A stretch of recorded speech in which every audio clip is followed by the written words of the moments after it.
Hello everyone, কেমন আছো তোমরা সবাই? তা আমার মিনি ব্লগে তোমাদের সবাইকে আবার স্বাগত জানাই। দেখো এই সুন্দরীকে তোমরা চিনতে পারছো?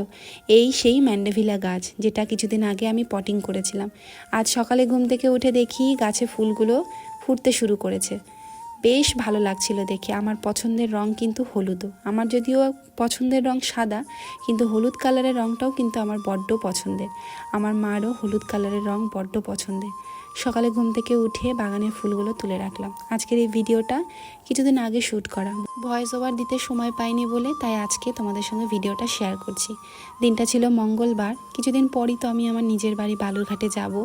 তাই আজকে খুব সুন্দর রোদ উঠেছে, তেমনি গরমও আছে। তাই ভাবলাম গাছগুলোর একটু যত্ন নিই। আমি চলে গেলে গাছগুলো তো সেভাবে যত্ন পাবে না, যদিও ননদ একটু যত্ন করবে, ওদের প্রতিদিন জল দেওয়া, কিন্তু খাবারগুলো আমি সেগুলো গাছগুলোকে দিয়ে রাখলাম। ফুলগুলো তুললাম। আজকে আমার বাগান সুন্দরীও কিন্তু ফুটে গেছে।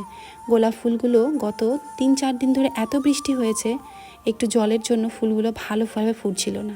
চলো, বাগানের কাজ হয়ে গেছে, আমি একটু বেরোলাম আমার পাড়ার দোকানটায়। ওই যে সেই বট গাছের রাস্তাটা চিনতে পারছো, ঠিক তার অপোজিটে। এই দোকান থেকে আমরা আমাদের মাসের কিছু কিছু জিনিস নিয়ে থাকি, যেগুলো প্রয়োজন হয় সেগুলো একটু নিয়ে রাখলাম। আসলে যেহেতু আমি বাড়ি চলে যাব, তাই ননদের যাতে সুবিধা হয়, তাই কিছু জিনিস আমি রান্নাঘরে ফিল করে রাখলাম যাতে ওর সুবিধা হয়। কি গরম! এসে একটু জল খেয়ে নিয়েছিলাম। এখন আমাকে একটু স্নান করতে হবে, পুজো করা হয়নি তো। একটু ডিমও এনেছিলাম, ডিমটা আমাদের সব সময় লাগে।